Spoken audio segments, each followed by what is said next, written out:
Susan, go ahead.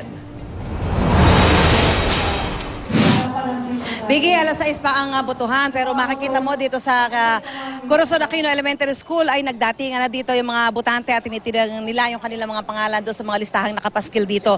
Alas 4 ng madaling araw nagdatingan dito yung mga BEA, yung mga guro natin at dinala nila yung mga VCM at mga balota doon sa kanilang mga kwarto, sa kanilang mga presinto. Yung iba nga ay hanggang doon sa 4th floor, ano, dahil ito yung mga pinakamataas na palapag nitong Corazon Aquino Elementary School. Pero hindi pa nga sila makapagsimula ng initialization dahil sabi nga nila, hinihintay pa nila yung mga watchers mula doon sa iba't ibang partidong politikal. Pero kaninang mga pasado alas 5 ng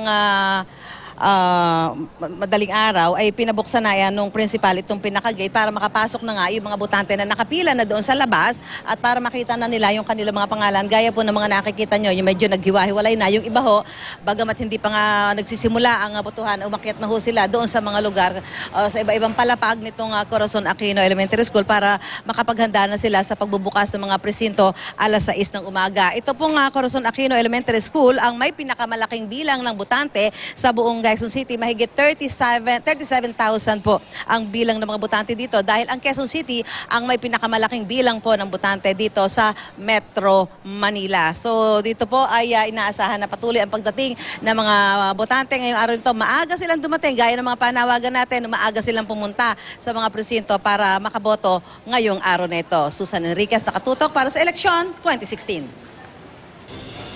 Maraming salamat sa iyo, Susan Enriquez.